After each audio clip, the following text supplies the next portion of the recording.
Goodman, Brian Wilson, Mary Catherine Ham, today's newsmakers, and you, the Morning Majority. 105.9 FM, AM 630. WMAL. You know, we've been having this discussion very briefly. I don't want to take away from the congressman's time. We've been having this discussion about Lionel Richie and whether or not he should be allowed to sing country music, and I say no. While we were in the commercial break, I got a call from a friend of mine, Larry Gatlin. Now, there's a guy who knows country music. Yeah, I got him to call back, and we're on the line with him. Larry, should Lionel Richie be allowed to sing country music? Is that a good thing? Well, first of all, there shouldn't be any music police. But secondly, the most important thing is, many years back, a blues singer and a soul singer decided he wanted to sing some country music, and he went, "I can't stop loving you, born to lose." His name was Ray Charles. Mm-hmm. So if my dear friend Lionel Richie wants to sing country music, I say jump in with both feet, and I'll help you. Well, then I may be wrong. All right. I rest my case. Thank you, Larry. Larry, thank you. I will talk to you about this later, okay?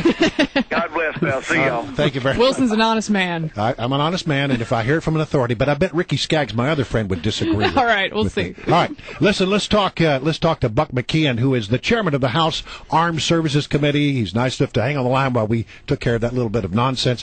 Congressman, there's a lot going on with the Armed Services Committee right now. And you know, if the supercommittee can't come up with something, many Republicans feel that there could be really sort of draconian, drastic cuts over at the Department of Defense. Are you worried about that?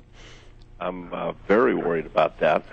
But even before that, I think people need to understand that we have already cut about $465 billion.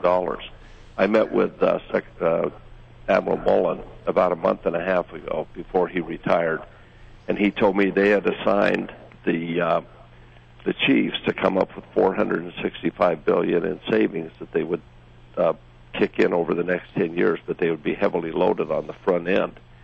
And they've been working on that, and we've had 5 hearings on our committee to try to find out what the impact of that will be on the military. And then yesterday we had a hearing with 3 economists to find out what the impact would be on the economy. Because these cuts are already done, and we will find the details of them starting in January when the Secretary makes his final decisions.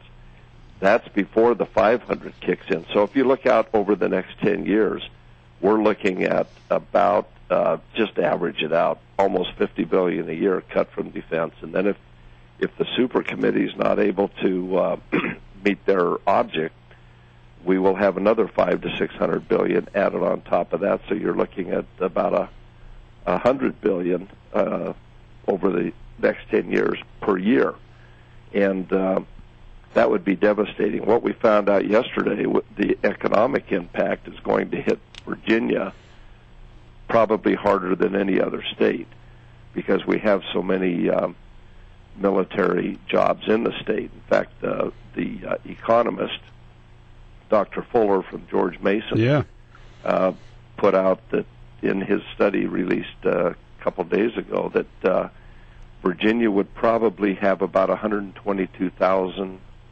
jobs lost and about 36,000 in Maryland. Are those contractors or are those actual government employees? No, those are defense workers that are working for the companies that build and produce the things that the warfighters use. Is that where most of the cuts are going to come from, in the actual manufacturing, or in the things that we buy? Where will they find a place to make all these cuts? That will be the majority of the cuts in jobs. It'll be about 1 million jobs.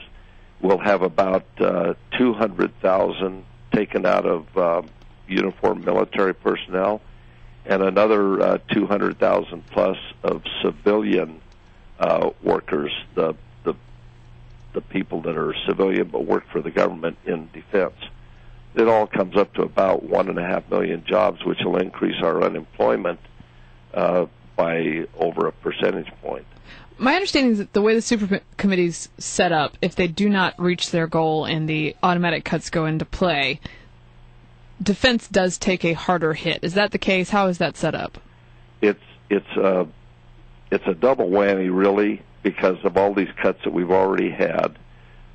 The Secretary and the chiefs have been working to try to make these cuts as less onerous, because they put a lot of thought into where they can make these cuts. If the super committee doesn't do their work, the $500-600 billion more that will be cut out of defense is just across the board. No thought, no planning, just everything cut equally percentage-wise, which will be just devastating. Will all the cuts come from Army, Navy, Marines, Coast Guard, or will there possibly be some cuts to the spy agencies, CIA, NSA, etc.? Well, those cuts will probably be taking place, but they're not under our jurisdiction. All the cuts I'm talking about will come out of the DOD. Okay. Can I ask you a question about Gaddafi? We apparently had a drone overhead when Gaddafi was captured. What have you heard anything about what that drone has shown about that incident? I'm really not aware of that. I haven't heard anything about that. Okay. Do you have any concerns about our military involvement in Libya, or do you think that it was a success? Well, when the president first announced it, it was, I think, going to take place over a matter of weeks, and now we've been, eight months or so, and we never have gotten a report on how much it's really costing us. The concern I have is that we were really not informed by the president before he took that action, and if he had worked with us a little bit, I think that would have it just would have made things a lot smoother for him. I don't know why he didn't do it. We were with the president on Thursday. He was here on the Hill, sat next to the speaker for an hour and a half at the lunch that we do for St. Patrick's Day. Right. We left that afternoon to go home. Friday morning, I received a call that the president wanted us to be at the White House in an hour. A little tough from California. Right. So we participated by a conference call. I think it lasted a lot longer than was anticipated by anyone. I think the end result with getting rid of Gaddafi is a good result.